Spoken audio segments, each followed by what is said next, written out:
Magandang umaga sa ating lahat. Good morning. Good morning. Okay, so nagpapasalamat tayo sa Panginoon kasi it's our first Sunday ngayong March.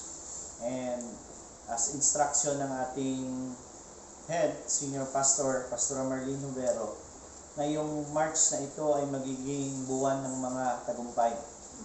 Or sa English, it is a month of victory para sa ating lahat. Today, before I will share the word, nagpapasalamat ako sa Panginoon for anong nangyari kahapon para ma-inform din tayong lahat ng even yung mga live stream natin. We are now starting to roam around the 27 barangay. Actually, tapos na silang ma-reach out previously. This time, we are doing this. Yung mga politiko, busy sila ng pangunguha ng boto. Tayo naman, we are being busy to win people to Christ. Alam nyo kasi ang salvation is a very important thing na kailangang i-reflect ngayong last days na ito. Kasi the world is now in chaos, right? Ang mundo ngayon ay magulo na. Dagdagan pa ng magulo nating buhay at magulo nating utak at talagang magulong-magulo na. Right? Pero praise God kasi binigyan tayo ng Panginoon ng pagkakataon na malaman yung katotohanan na kung saan, sabi ko nga kanina, ang katotohanan, the truth, will set us free. Yung katotohanan na nalaman natin sa pamamagitan ng kanyang salita, ang siyang magbibigay ng kalayaan sa ating lahat. Kalayaan in the sense na wala na tayong worry sa problema dito sa lupa, pera, bahay, ano pa ba yung mga problema natin? Dahil alam natin na ang buhay dito ay temporary lang. Yung kalayaan na sinasabi ng Panginoon sa kanyang salita, wala na tayong worry, ano man ang mangyari. Malaya tayong mamuhay kasama ang problema dahil tayo ay nasave na ng Panginoon. Nakakala natin ang Panginoon. Now, today, let's talk about the Holy Spirit. Kilala na ba natin kung sino ang Holy Spirit? Kasi, to tell you frankly, i-share ko lang ang kabuuan para malaman natin yung buong storya. We believe in one God. Naniniwala tayo sa isang Diyos. Pero meron siyang tatlong person. God is a three-in-one God. Tayo, three-in-one din tayo, right? Meron tayong katawan, meron tayong kaluluwa, meron tayong espiritu. Kung tatawagin ko si Jingjing, hindi ko pwedeng tawagin siya na Jingjing na katawan, pumunta ka dito. Pag tawagin ko siyang Jingjing, yung kanyang katawan, yung kanyang espiritu, at yung kanyang kaluluwa ay tatlong pupunta sa akin. Nakukuha ko ba natin yung message ngayong umaga? Na ngayon, balikan natin yung creation. Ang Diyos, nung time na yon, nakita niya ang problema. Alam niyo ba, prior tayo dito sa mundo, prior ginawa ang Garden of Eden, ay meron nang nauna dito. Okay? Meron nang nauna. Sino yun? Si Lucifer. Ang tawag sa kanya is Lucifer, the fallen angel. Okay? Ito yung angel na nagkaroon ng pagnanasa na maging umupo sa trono ng Diyos. Kaya siya ay kinast out from heaven, tinapon dito sa mundo. Nga, prior pag ginawa si Adan at si Eva, ando na ang ahas. Okay? Ang ahas na yon ang ginamit ni Satanas, kasi from Lucifer into Satan na ang pangalan niya. Ganyan po mag-study ng Bible. Kailangan mong alamin lahat para maintindihan mo ang buong storya. Huwag kang maniwala na ang isang tao lang ay nagbago. Alamin mo kung sino siya noon at kung sino na siya ngayon para ma-appreciate mo yung buhay. Amen? Kasi nga hindi natin nakikita, always lang natin tinitingnan yung tao, mabait siya, ganyan-ganyan. Alamin mo kung sino siya noon. Para masabi mo talaga ngayon, na talagang ang buhay ng Diyos. Ganyan po ang specialty ng Panginoon. Naalala ko noon nung ako ay una pang nag-decide na mag-born again. Mismo yung aking mga relatives, ang siyang aking mga persecutor. Sabi nila, dyan sa BCF, puro yan sila mga masasama dyan. Andyan yung killer, andyan yung rapist, andyan yung mga istorya ng buhay nila. Narealize ko noon pala, andun ang marites. Pero ngayon, nang nakita nila yung buhay natin na nagbago, hindi na kailangan isabi sa kanila kung sino ang Diyos natin. Kaya nga, I've been to religion. Tagal tayo sa reliyon. Hindi naman tayo nagbago. Pero nang tayo ay nagdesisyon na makipagrelasyon sa Diyos, nagbago yung buhay natin. Aminin man natin o hindi relihiyon ang makapagbabago sa buhay ng tao, kundi ang ating personal na relasyon sa Panginoon. Yan po ang ibig sabihin ng born again. Palakpakan natin ang Panginoon. During the creation, andun yung banal na Espiritu, the Holy Spirit. Ang Diyos, nakita niya ang problema. Ang ginawa ng Diyos, sinabi kung ano ang gusto niya. Alam niyo ba sino ang gumagawa? Ang Holy Spirit. Because at the time, the Holy Spirit is hovering. Okay? When God speak, there must be light. Let there be light, rather. Ang sinabi ng Panginoon, andun yung ilaw. Nagmanifest. Dahil sa kapangyarihan ng banal na Espiritu. Yan ang topic natin ngayon. Secondly, before si Jesus naging makapangyarihan, lakad sa tubig, minuhay ang patay, pinagaling ang lumpo, binigyan ng paningin ang bulag. Prior siya naging makapangyarihan.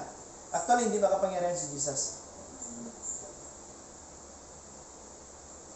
Ang kanyang nasa loob ang nagbigay ng kapangyarihan sa kanya. Ang Holy Spirit. Remember the baptism in the Jordan River? John the Baptist. Okay? Si John the Baptist, siya yung confirmation.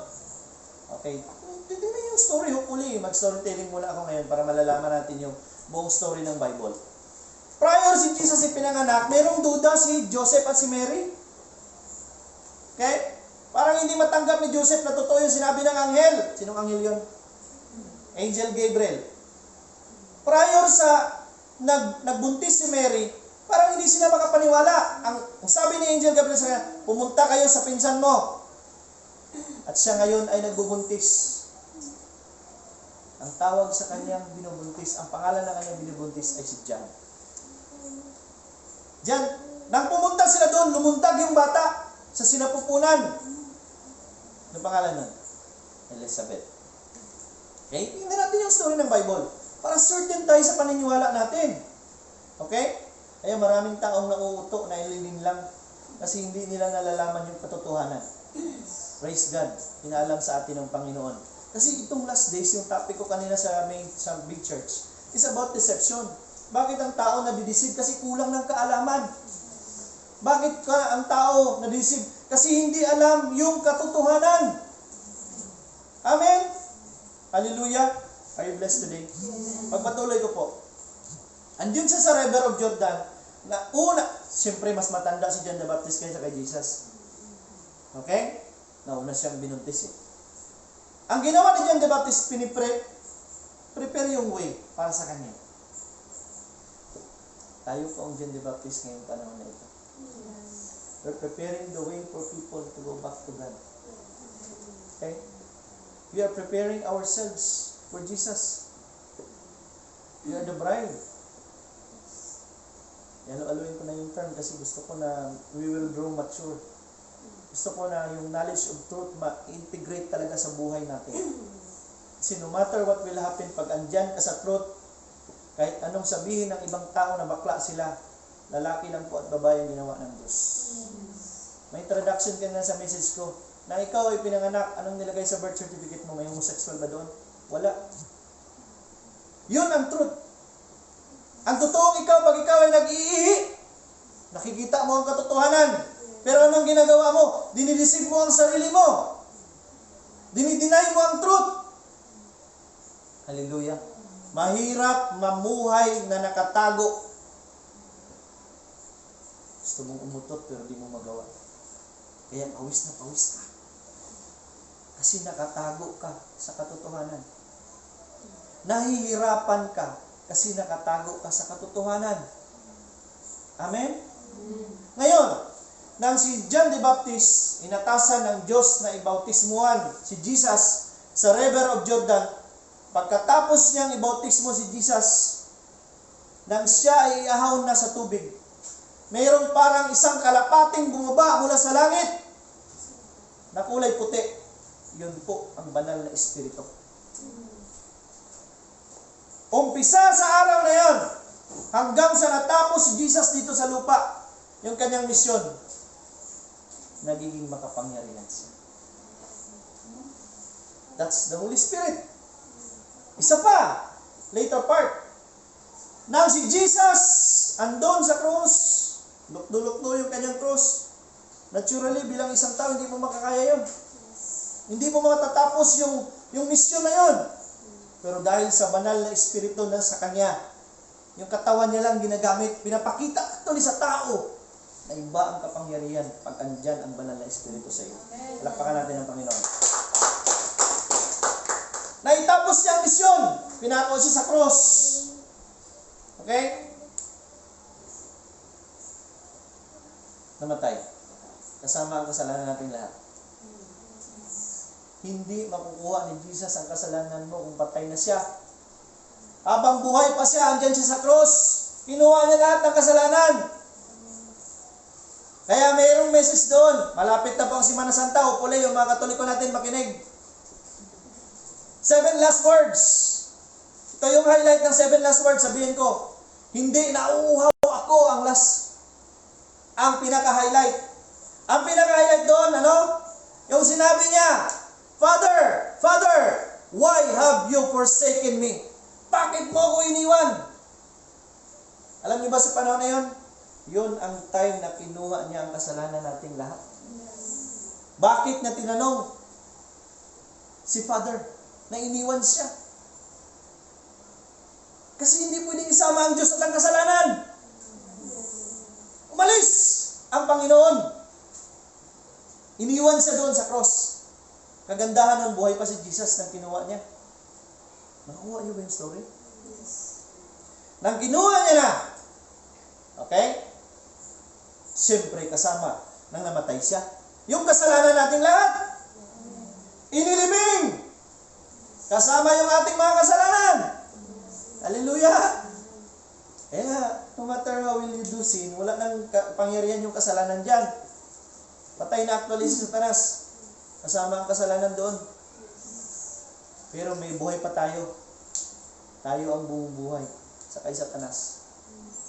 Hallelujah. Ngayon, ilang araw bago na-resurrect si Jesus? 3 days. Bumalik ang banal na Espiritu. Kinuha si Jesus. Dinala sa langit. That's the power of the Holy Spirit. Yun ang pag-uusapan natin ngayong umaga. Palakpakan natin ang Panginoon.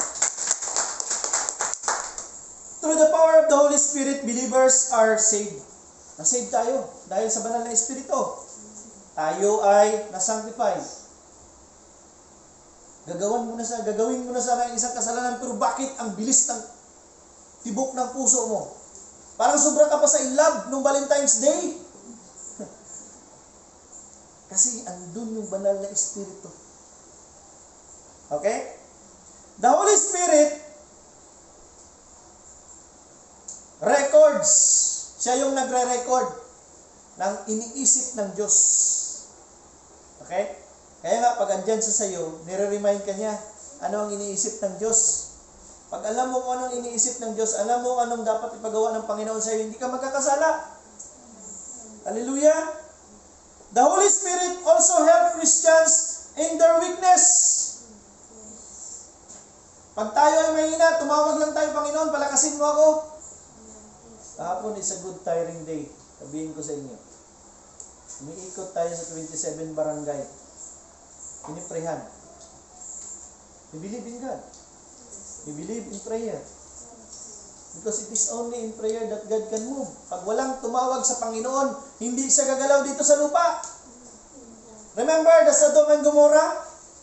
Nag-usap si Abraham at ang Diyos. Prior pa ginawa ng Diyos ang galit niya sa Sodom and Gomorrah, nag-usap sila ni Abraham. Anong sabi niya? Hayaan mo lang ako. Permit me. Sabi ni Abraham, sige Lord.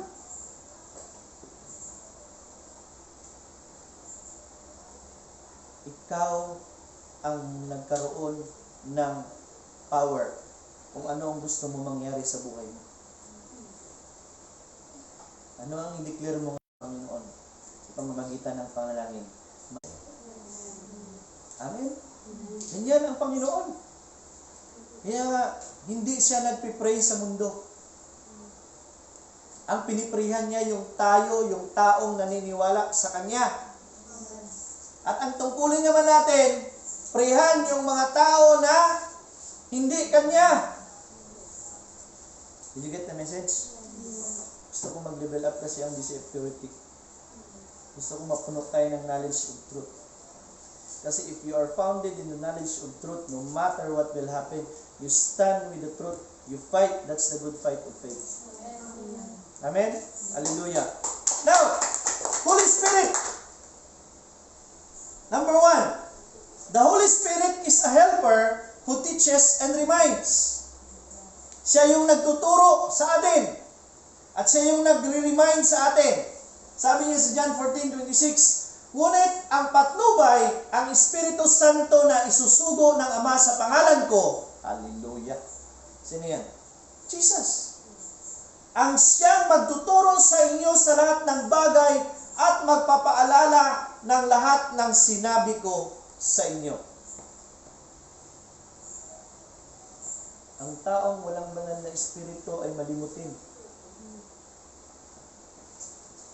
Hallelujah. Ulitin ko po, ang taong walang banal na espiritu ay malilimutin. Kasi ang trabaho ng banal na espiritu ay nire-remind ka, pinapaalala sa iyo. Hallelujah. Jesus, alam niya na pag siya ay aalis, iiwan niya yung 12 disciples eh. Di ba? Yan yung sitwasyon. Iiwan niya yung 12 disciples. So, ang mangyayari ngayon, nag-pray siya sa Father. Nagpaalala mo sa kanila. Sabihan ko kayo, kung hindi na-resurrect si Jesus, hindi siya namatay, siya lang talaga yung recipient ng banal na espiritu. Sa kanya lang talaga titira ang banal na espiritu. Pero anong ginawa ni Jesus? Nag-establish siya ng covenant dito sa lupa. Anong covenant yun?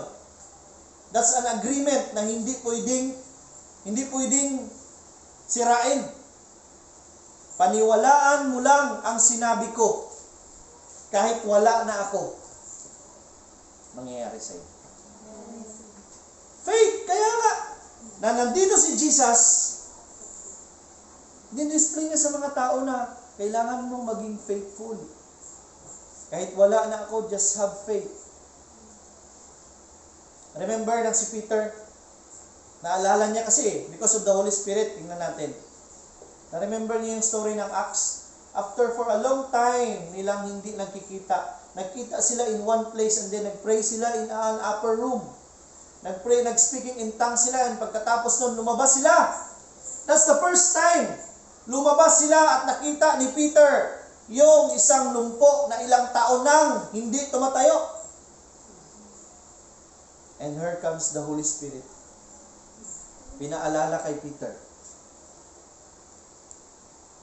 Ganito pala yung ginawa ng aking Lord noon, ni Jesus.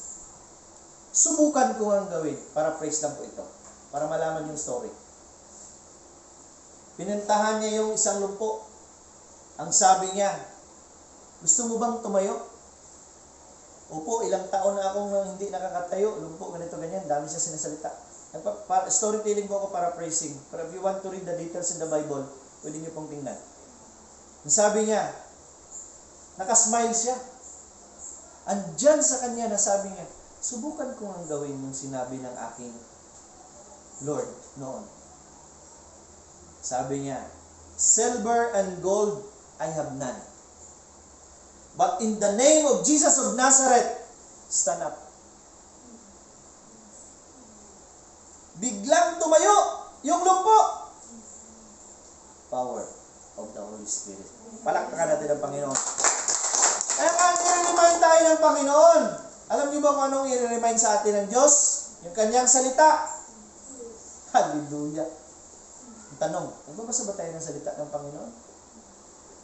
Kasi walang i-remind ang banal na Espiritu pag hindi tayo nagbabasa ng salita. He can be a helper to you if you yourself will help yourself by reading every day the Word of God. Kaya I started to send encouragement every day because I want to remind myself every day also. And you have also the authority. After I send that word, you read that word, you internalize the word, you can share it also to others. You can revise it. I want to share to you the Word of God, the content, you can share. With that, we can multiply the knowledge of truth. Hallelujah. Sa pamamagitan niyan, mamumultiply natin yung knowledge of truth. And we are in a mission right now. We are in BCF Purity, which our vision is to know the truth through the Word of God. Came from John 8:32. And you will know the truth, and the truth will set you free. That's our vision here. We must be an instrument. Si Sir Mark, sa kanyang workplace, pwede niya isin yun.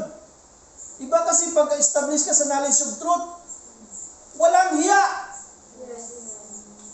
Walang tigidig. Diba walang hiya? Wala kang hiya kasi alam mo na ang sinasabi mo katotohanan. At pawang katotohanan lamang. Hindi nyo ba alam nandito tayo sa korte? We are in a trial here. After our life here on earth, that's our conviction. You are being judged. Habang andito ka sa trial, gawin mo yung tama, ang truth. Para yung decision sa'yo, langit man o impyerno, dalawang mapipilian natin eh. Nakikita niyo ba yung picture yung buhay natin dito sa lupa? We are in the trial court. The judge is to come to judge us. Anong ganun tawag? Hearing. Araw-araw tayong nag-hearing eh. In-evaluate natin yung sarili natin. Hallelujah. So, He is our helper. Siya yung nagpaparemind sa atin. Pag tayo ninalangin, Holy Spirit, i-remind mo ako ngayong araw na ito sa mga gagawin ko. That's our powerful prayer. Tapos, samahan mo ng salita. Sabi mo sa iyong salita, sa John 14:26, na i-remind mo ako. Amen? Next, the Holy Spirit convicts the world of sin. Siya yung nagko-convict. Kaya nga, yung attorney dito sa lupa, nagpo-provide siya ng ebidensya. Para patunayan na ikaw ay nagkasala. Iniipon. Ang Diyos ganun din. Nire-remind ka niya na ang iyong ginawa ay hindi mabuti at masama at kasalanan. Kinukonvict ka niya. Kaya nga, at the right moment na ikaw ay nagkasala, na-convict ka ng banal na Espiritu, humingi ka agad ng tawad sa Panginoon. Kasi ayaw mong mapa-impyerno. Hallelujah. In John 16:7-8, sabi niya, subalit sinasabi ko sa inyo ang katotohanan, ang pag-alis ko'y sa inyo sa ikabubuti ninyo, sapagkat hindi pa parito sa inyo ang patnubay kung hindi ako aalis. You see the purpose? Kailangan niyang umalis para mas marami ang titirhan ng banal na Espiritu. Hallelujah. Ngunit pag-alis ko, isusugo ko siya sa inyo. Pagdating niya ay kanyang patutunayan na mali ang mga taga-sanlibutan tungkol sa kasalanan, tungkol sa katwiran at tungkol sa paghatol ng Diyos. Marami ang nagsusuicide ngayong panahon na ito. Kasi hindi nila alam ang katotohanan. Alam niyo ba ang katotohanan na alam nila? Katotohanan ng mundo. Na pag ikaw ay nagkasala, kailangan mong manalangin ng 100 na Our Father, 100 na Hail Mary, 100 na Glory Be. Habang nanalangin ka, nakalimutan mo na isa, balang kulang mo, bumalik ka na naman. Nakarelate po ba tayo? Sabi ng Panginoon, pag ikaw ay nagkasala, humingi ka ng tawad. Huwag kang mag-suicide. Huwag mong i-condemn yung sarili mo. Hallelujah? Kaya ito, yung mundo kasi, kinakategori ang kasalanan. Sabihin ko po sa inyo, kung nagnakaw ka ng 10 peso at nagnakaw ka ng 1 million, parehong pag nanakaw ang ginawa mo. Walang mabigat, walang malaki na kasalanan na hindi kayang patawarin ng Panginoon. Palakpakan natin ang Panginoon. Kaya nga, kinukonvict niya ang mundo ngayong last days na ito. Paano niya kinukonvict? Tunawin ka niya sa kanyang pagmamahal. Hallelujah. No matter anong kasalanan mo, anong tigas ng ulo mo, mas matigas ang ulo ng Diyos na mahalin ka. Ganyan yung pagmamahal ng Diyos. Hindi siya nagko-condemn. Kaya nga mas magandang sumurrender sa Panginoon kaysa sa pulis. Alam niyo kasi, ang dami namang mga kapatiran natin doon sa provincial jail. Nakakulong sila physically, pero malaya sila spiritually. Dahil sa katotohanan. Palakpakan natin ang Panginoon. Next! The Holy Spirit dwells in believers and fills them. Pinupuno tayo ng banal na Espiritu. In 1 Corinthians 3:16, hindi ba ninyo alam na kayo templo ng Diyos at naninirahan sa inyo ang kanyang Espiritu? Hindi kayang magtira ng Diyos sa taong marumi. Kaya kailangan mo, alam nyo kasi, lahat naman tayo nagkakasala. Wala namang perfect. Ang Diyos lang naman ang kailangan natin. Ngayon, sabi niya, ang ating katawan ay gagawing templo ng Panginoon. Okay? Gaya ni Jesus. Sipin na lang natin si Jesus. Nandun kasi nakafocus kay Jesus eh. Jesus is very powerful. He can, nagaling niya yung mga may sakit. Lahat na lang, ginagawa niya, makapangyarihan siya. Ang totoong kapangyarihan ni Jesus hindi sa labas, andon sa loob. Kagandahan nito, tayong lahat ay pwedeng tirhan ng banal na Espiritu. Sino ang banal na Espiritu? Siya ang power. Power na alisin ka sa kasalanan. Hallelujah. Kasi i-remind ka niya. I-convict ka niya. No matter how you stay in sin, hindi ka makakatagal kasi ang tawag kasi sa mundo ng konsensya. Pero ang tawag natin dito sa ating spiritual ay conviction. It's not the work of yourself, it's the work of the Holy Spirit. Kaya naiintindihan mo yung nangyayari. Kasi alam mo na ang nangyayari ay kagagawa ng banal na Espiritu. Ayaw niyang mapunta ka sa impyerno, gusto niya mapunta ka sa langit. Palakpakan natin ang Panginoon. Tumitira siya sa mga believers. Alam niyo ba yung believers? John 3:16, balikan natin. For God so loved the world that He gave His only begotten Son, that whosoever believe, hallelujah, believe in Him, will not perish, but have eternal life. The word believe is very important. It's just a one word, but yet it's difficult to do. Paano ba tayo mag-believe sa isang tao? Kilalanin mo siya. Kasi pag hindi mo kilala at inalam kung ano ang kaya niyang gawin, hindi ka talaga mag-believe sa Kanya. That's the principle of the word. Kailangan mo nila makita para sila maniwala. Hallelujah. Ngayon, anong gagawin natin? Kailangan mo na natin magbasa ng salita at paniwalaan para tayo ay mag-believe sa aksyon natin. The work of the Holy Spirit is to fill us. Punuan tayo. Punuin tayo ng pagmamahal. Inaalaw niya tayo, nire-remind niya tayo. Alam niyo kasi kahapon, I was blessed to hear na yung kasamahan pala ni Sister Sally is isang adopted. And don't you know na adopted din kaming dalawa? She was an adopted daughter, I was an adopted son. She is a single mother. She was a single mother before and I was a single father also. I have my son, she has his son.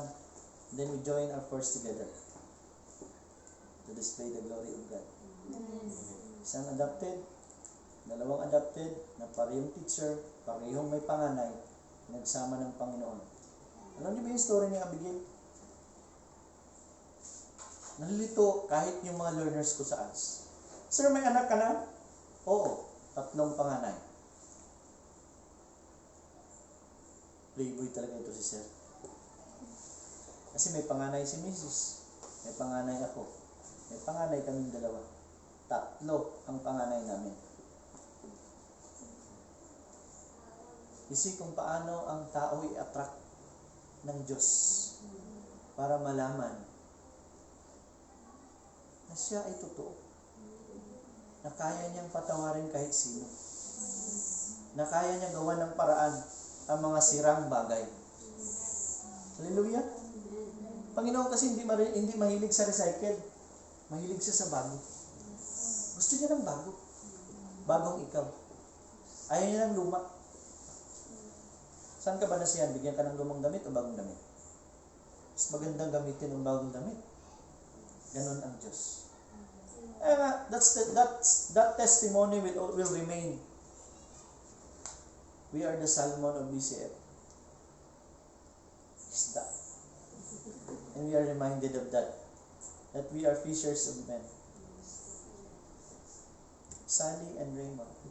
Salmon of BCF. 3 panganay. Diba? It's good. Nare-remind ka. We have our different story. But what is important in our story is we acknowledge God. Hallelujah. Ano man ang story ng buhay natin, kahit ipadala mo yan sa malaala mo kaya, hindi yan naabot sa langit.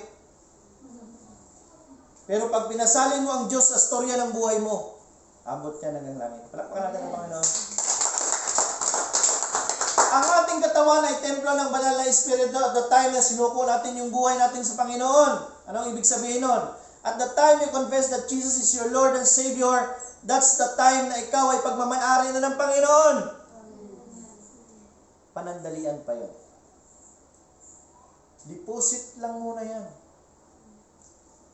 Pag kayo ay gustong bumili ng isang, nakaranas na ba kayong mag-apply sa isang housing loan? Kailangan mo ng reservation fee para hindi mabigay sa iba yung in-applyan mo na bahay na yun.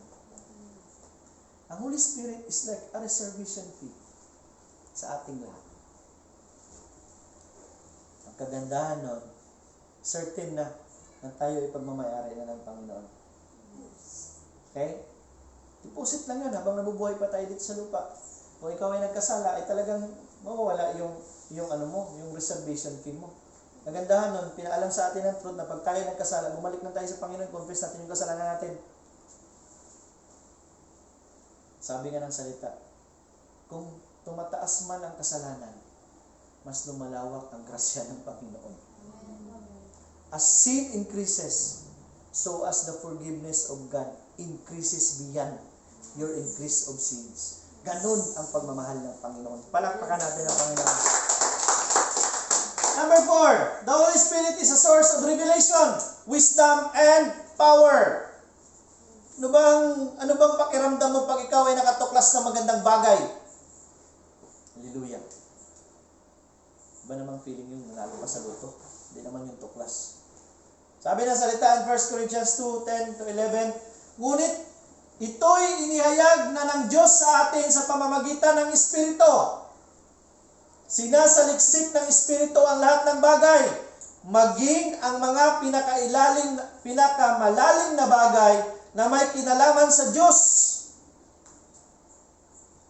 Sabihan ko kayo nung una akong pumasok sa BCF. Teacher na ako noon. Tagal akong teacher. Kasi I pumasok ako sa DepEd 2007. Mga 3 years na rin. Andun kami sa The Farm. Long table. Ang daming leaders doon sa BCF. Iba-ibang mga profesyon. Diyan si Pastora. Hindi ko alam sa anong rason bakit ako ang tinawag ni Pastora na manalangin para sa pagkain. Alam niyo ba, pag ikaw ay baguhan at wala kang alam, malamig ang aircon, pero malaki yung pawis mo. Kasi nga, kailangan mong mag-grow. Ang banal na espiritu ang siyang tutulong sa iyo para ma-discover mo ang mga bagay-bagay and patungkol sa iyong pagiging anak ng Panginoon. Ngayon, ang nangyari, inassign ako ni Pastora sa Prayer Partners Ministry. Okay? Ginawa, mag-study ka. Kailangan mo talaga mag-study. Kung gusto mong mag-grow, kailangan mo mag-study. Itong fellowship na to is not enough for us to grow in our faith. Every day, kailangan mong buksan ang Bible. Kailangan mong magbasa. Kailangan mong tanungin ng Panginoon anong ibig sabihin nito. Or kung may question kayo, dito naman ako. You can ask me. Pag hindi kaya, sama tayong dalawa, tanungin natin si Lord. Ganun. Sabi ng Panginoon, pinakamalalim na bagay na may kinalaman sa Diyos. Ang gagandahan nito, habang buhay tayo dito sa lupa, hindi natatapos yung pagkilala natin sa Panginoon. The more you know God, the more you do not know Him. Ganun ang nature ng Panginoon. Kaya nga gusto niya ma-create sa atin yung excitement. Ano na naman yung gagawin mo, Lord? I am excited for next Saturday. Hopefully, you will partner with us. I have forwarded already the partnership letter. Yun kasi, we are planting in a right soil. Tamang lupa. Pag ikaw ay nagtanim, siguraduhin mo na doon ka sa tamang lupa nagtanim. Fertile ang lupa. Kasi, sigurado kang tutubo. Okay? Ganun ang Panginoon.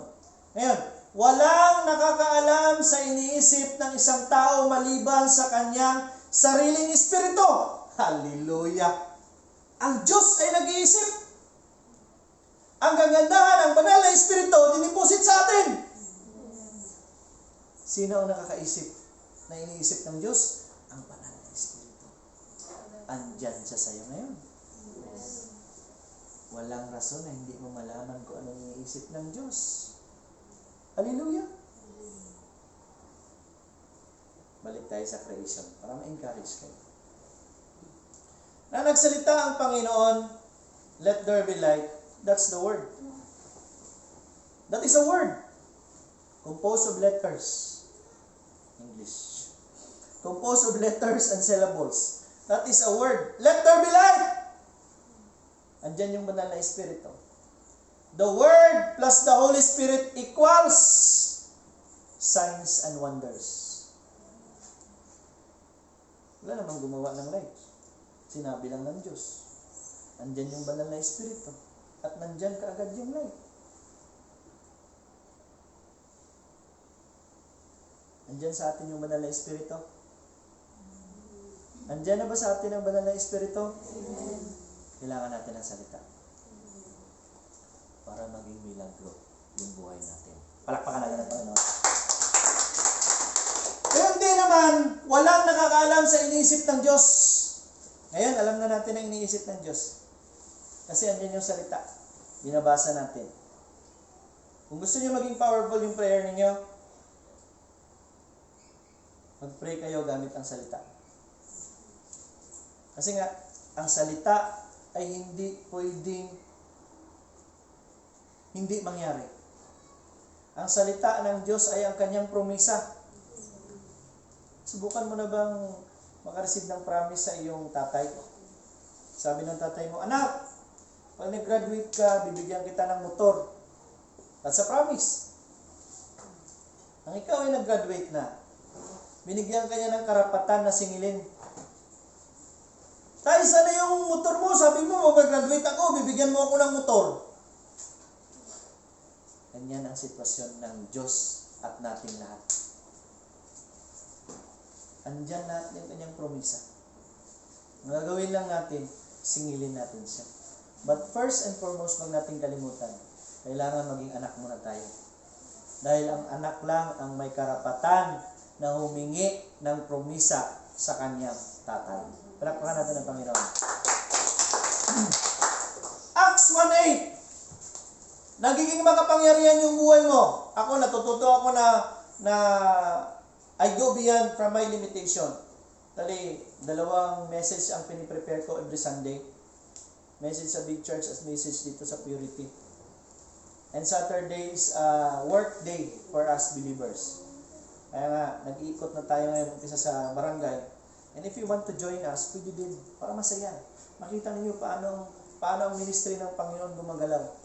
Paano on the spot na yung mga naglalaro, pinapataas ng kamay, hinuhuli na parang isda sa net. Ito kasi yung actual eh. Diba, Sir Mark? Yung training kasi, yung training sa military, andun ka sa academy, ibang sitwasyon yun sa actual na gera. Mas marami kang matutunan sa actual kaysa sa training lang. Ganon din sa atin bilang mananampalataya. Nakikinig tayo dito ngayon, it's good. Nabibless tayo, it's good. Pero mas mabibless tayo kung andun tayo in-apply yung sinasabi ng Panginoon. Amen? Subalit tatanggap kayo ng kapangyarihan pagbaba sa inyo ng Espiritu Santo at kayo'y magiging saksi sa Jerusalem. We become witness. Our life, my life, by the grace of God, become a witness. Kahapon, we have visited my school assignment. Sabi ko, malinis kayo yung school. Then sabi ni Pastora, doon tayo, kailangan natin yung visit doon. Try tayo doon. Yung God kasi is a God of surprise. Kaya we need to be ready, always. Diba? Kasi pag alam natin na gano'n, diba? God is a God of surprise. Praise God, sabi ko, nalinisan pala kasi nung last Friday may activity. Kailangan nating maging ready every day. Hindi natin kailangan malaman kung may darating o may bisita. Isipin natin araw-araw na may bisita tayo. Amen? Kasi pag ikaw ay hindi ready, sigurado. Parang ayaw mo nang humarap sa mentor mo. Pero if you are ready, you are confident. Right? Sabi niya, at kayo'y magiging saksi sa Jerusalem at sa buong Judea at Samaria at hanggang sa dulo ng daigdig. We are now witnessing in our 27 barangay. Bless ako kay Jingjing.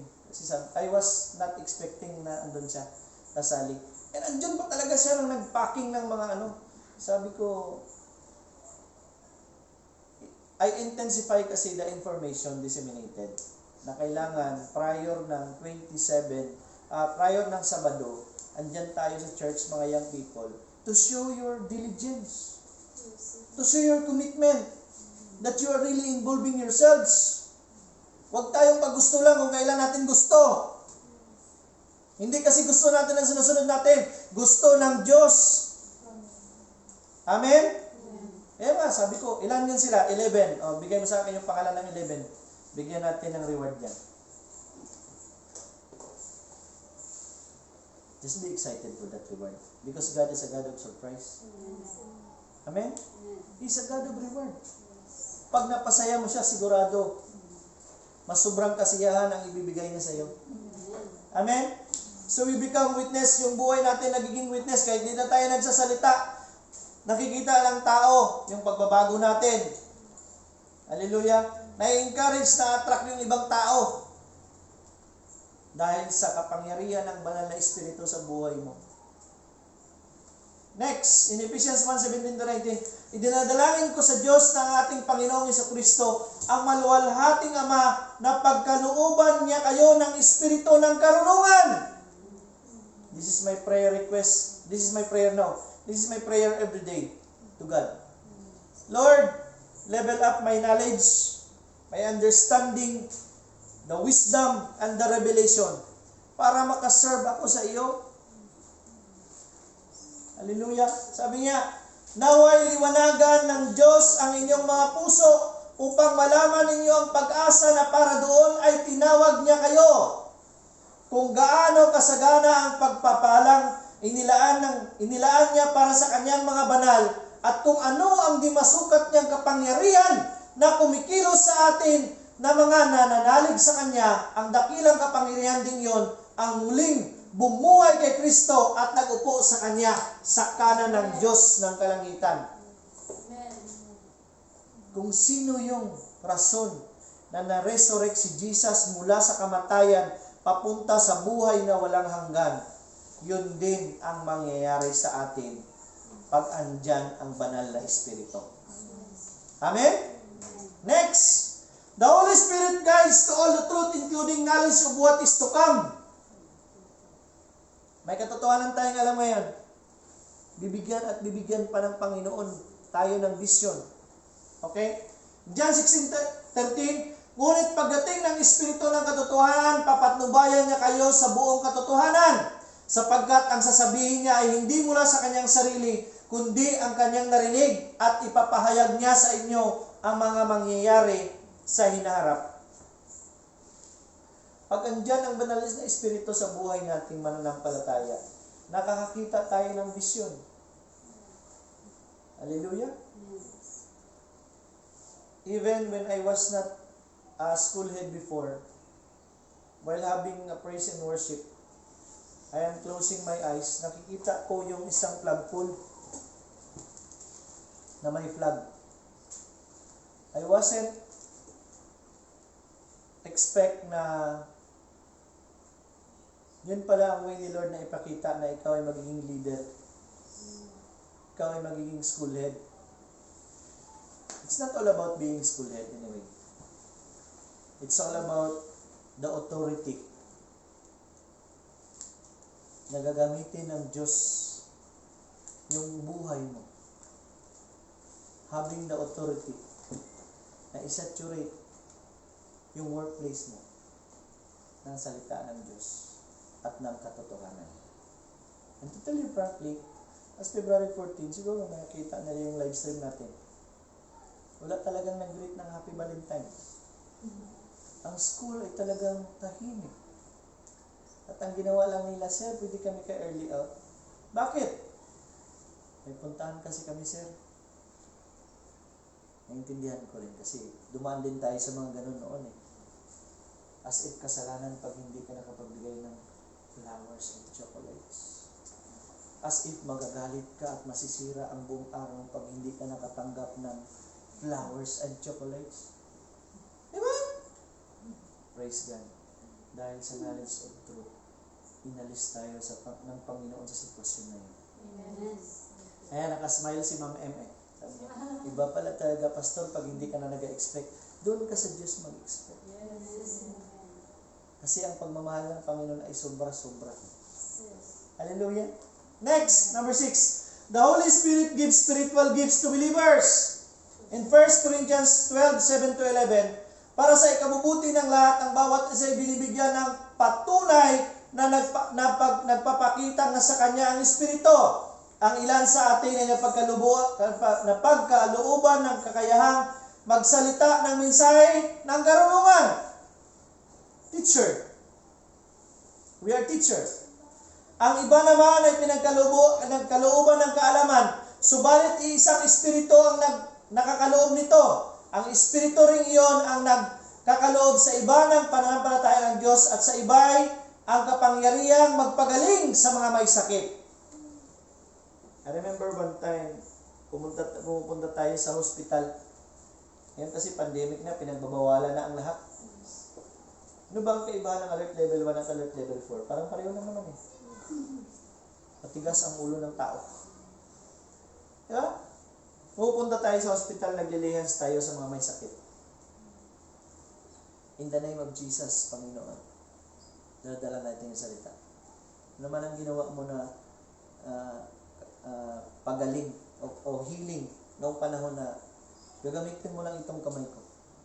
At the time you acknowledge na ikaw ay instrumento lang ng Panginoon, doon siya magmamanifest. Pero at the time na ina-acknowledge mo na ikaw talaga yung nagpipray sa tao at ikaw talaga yung magpapagaling, the more kang mahihirapan, the more kang magpaprustrate.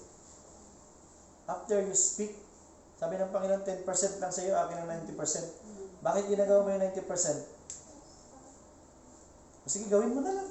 Bahala ka dyan. Amen? Kaya nga, nakukuha natin ng revelation, bakit 10% lang pinapabigay sa atin, no? Kasi pag binigay natin daw sa Panginoon yung 10%, yung galing sa atin, siya ang magpupuno ng 90%. Amen? Hallelujah. So ngayon, it focuses more sa atin bilang mga mananampalataya. May kanya-kanya tayong binigay na talino ng Panginoon. Ikaw, pwede ka maging teacher.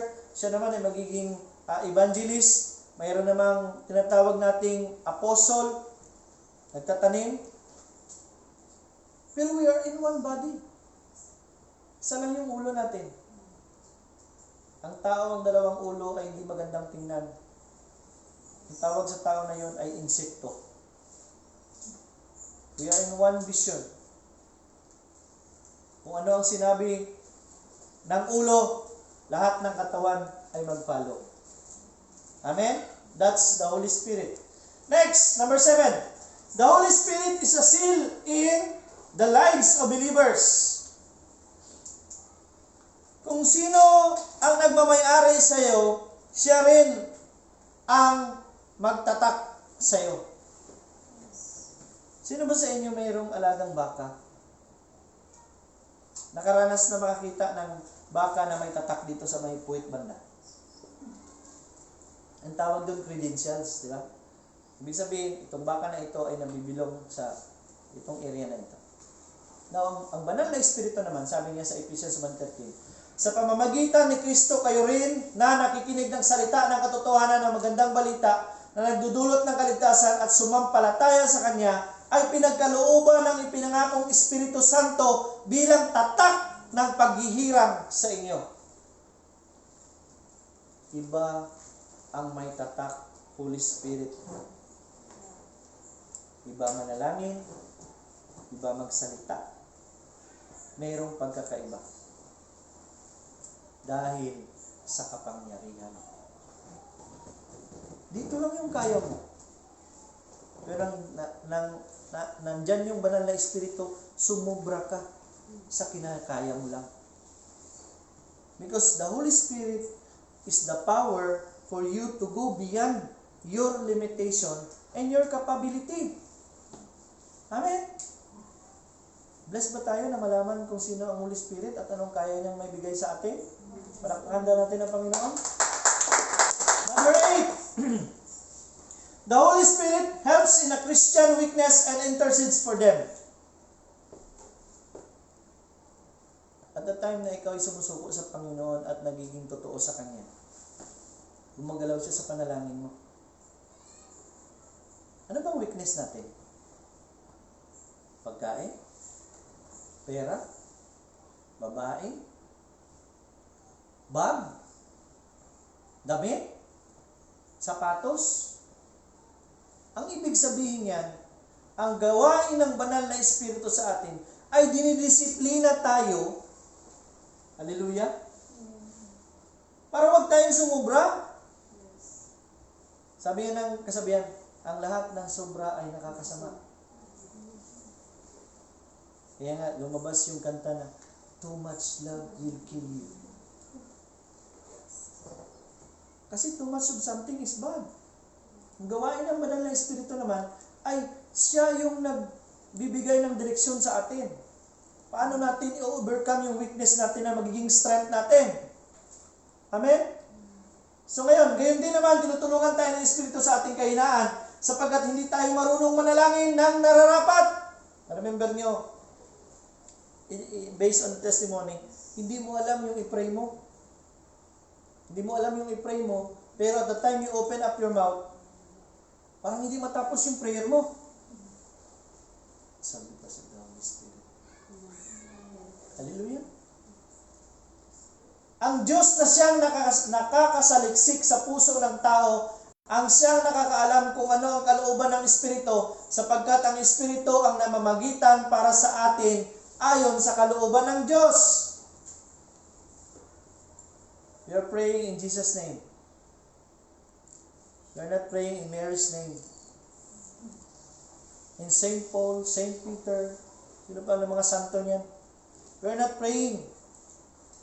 We are praying in Jesus' name because we believe that it is only Jesus who is seated at the right hand of the Father, and the Holy Spirit will bring our prayer to Jesus. Hallelujah. Kaya nga, kung sino yung nasa right hand, siya yung malakas. Gusto mong mag-connect kay Duterte? Sino right hand ni Duterte?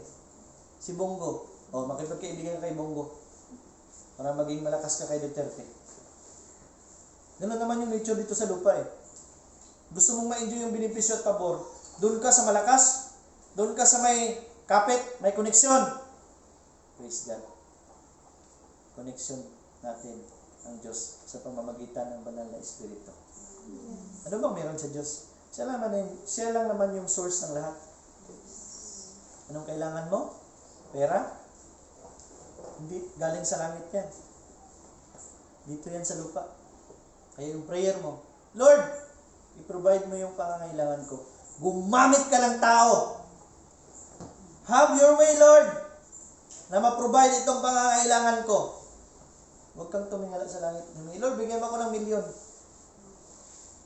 Because the commodity in heaven, it's not money. It's faith.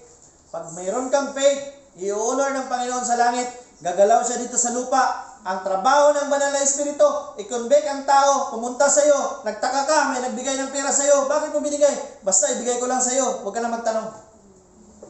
Ganon gumalaw ang Diyos dito sa lupa. Palakpakan natin ang Panginoon. Next, number 9. The Holy Spirit helps in a Christian's weakness and intercession. Tapos ito. Number 10. The Holy Spirit sanctifies and enables believer to bear fruit in their lives. Malaman mo ang isang tao pag tinirhan na ng banal na Espiritu kasi nagbabago yung buhay niya. Nagkakaroon siya ng tinatawag na pag-ibig. Mayroon siyang kagalakan. Alam mo noon, na ikaw ay wala pa sa Panginoon at ikaw wala pang banal na Espiritu, nakasimangot ka palagi. Yes. Pero nang andyan ka na sa Panginoon, nalaman mo ka ng katotohanan na wala palang bayad mag-smile. Hallelujah. Nakasmile ka na. Don't you know na, testimony ito always ng Sister Sally, na yung smile niya daw, minsan, yun ang nagiging reason na yung ibang tao makalimutan nila yung problema nila kasi na-influensyahan sila ng smile ng isang tao. Ano bang gusto mong influensya? Simangot ng mukha mo, ang tuwa ng mukha mo. Hallelujah. Ngayon, kagalakan. Despite na may problema ka, masaya ka. Ganun ang banal na Espiritu. Kahit ano kalagay ng problema, masaya ka pa rin. Dahil, dinesisyonan mo maging masaya. Desisyon lang kasi ang lahat. Kapayapaan. Ang lahat ay nag-panic buying na. Kasi magla-lockdown na. Ikaw is at peace. Because you believe that God's ways are higher than human ways. Yung panahon na ginagamit yung ibon magbigay ng pagkain sa tao. Ganun yung kapamarangan ng Panginoon. Ganun gumalaw ang Diyos. Kaya kailangan natin ng faith. Huwag tayong doon lang tayo sa kaya nating gawin. Manalig tayo sa kayang gawin ng Panginoon. Amen? Hallelujah. Huwag kang mag-worry faith kasi ipoprovide ng Panginoon yung iyong pangangailangan. Gagraduate na kasi si faith by faith. Gagraduate siya by faith. Faith yung pangalan niya. Ibig sabihin, kailangan niya ng faith. Kasi yung faith, kasi yun ang nagpupush sa atin. Believe if you don't see, and you will see it. Ang mundo kasi, iniwala ka muna. Tingnan mo muna para maniwala ka. Ang Diyos kasi, maniwala ka muna para makita mo. That's the principle of God.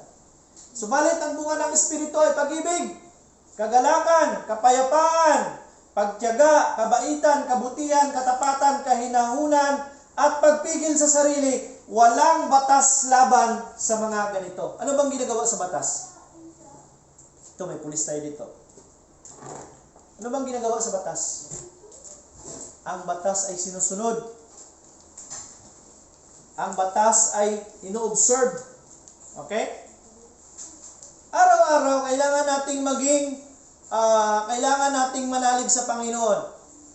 Dahil yung ebidensya, yung bunga ng buhay natin, yun ang magdi-display kung kaninong espiritu ang nakatira sa iyo. Spirit of the gods ba yan o Spirit ng Panginoon? Hallelujah! Are you blessed today? Amen.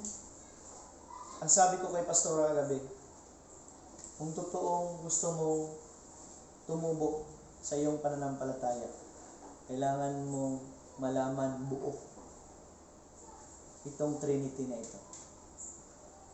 Kasi pag hindi mo alam ang Trinity na ito, I doubt, hindi ma-establish yung paniniwala mo. God is the Creator.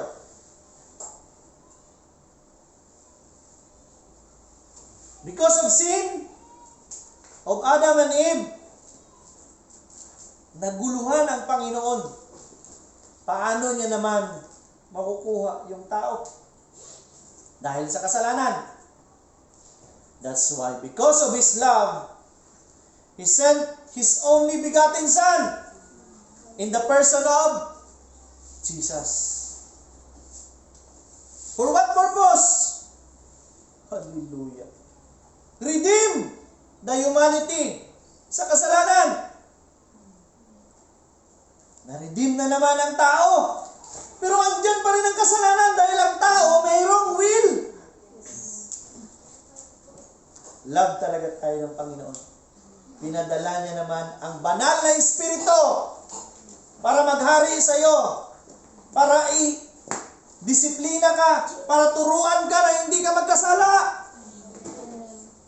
Kaya nga, kailangan nating ipairal yung ating spirit kaysa sa ating kaluluwa. Malaki na naman yung tiyan natin. Ibig sabihin na pinapahari natin yung ating katawan. We are spirit, living in a body, and having a soul. Ang espiritu ay babalik sa Diyos. Explain ko naman ulit. Pag tayo namatay dito sa lupa, ang katawan ay maiiwan dito. Right? Ilan na lang na iwan? Nandun na ang katawan eh. Ang kaluluwa at ang espiritu. Ang espiritu ay hindi pagmamayari ni Satanas yan. Diyos ang namamayari niyan. Babalik yan doon sa Diyos. Alam niyo ba kung sino ang judge? Ang kaluluwa mo. Either pupunta sa langit yan or pupunta sa impyerno yan. Amen. Are you blessed today?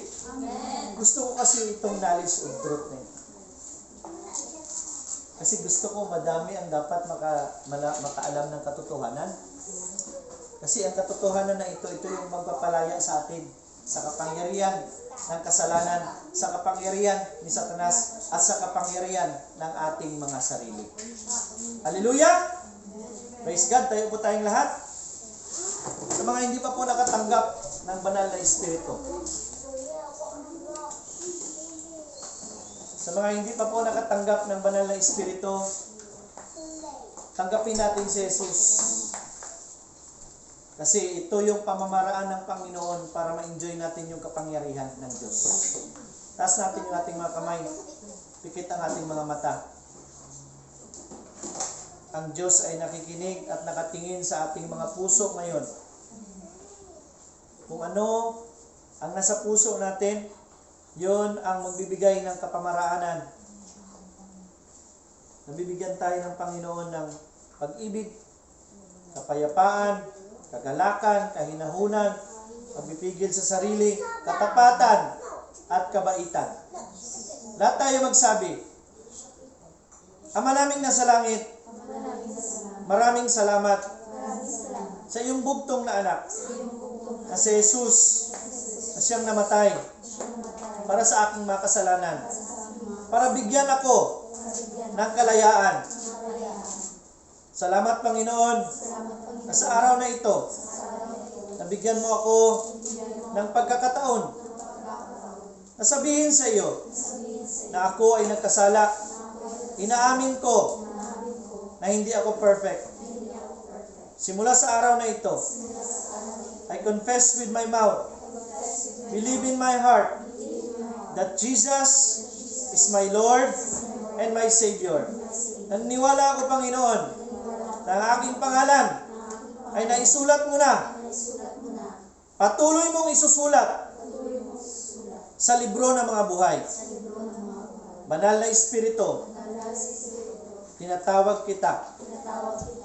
Umpisa sa araw na ito, ikaw ang siyang titira sa aking buhay.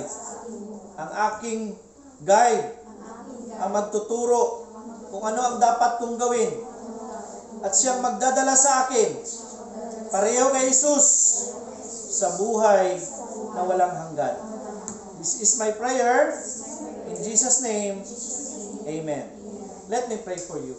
Father in heaven, thank you, Lord, sa araw na ito. Salamat sa victory na binigay mo. Salamat sa knowledge of truth. Totoo nga. And pag nalaman namin ang truth, ito yung magbibigay sa amin ng freedom.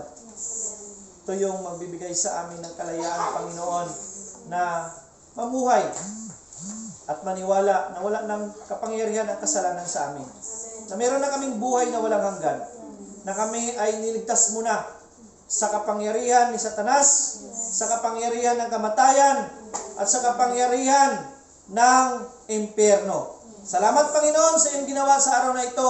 Binabalik namin ang papurit pa sa salamat sa pangalan ni Jesus. Ang lahat ay magsabi ng Amen. To all the live stream viewers, see you next Sunday. Continue to fight the good fight of faith hanggang darating si Jesus at sama-sama tayo doon sa lugar na kung saan piniprepare ng Panginoon sa ating lahat. God bless you.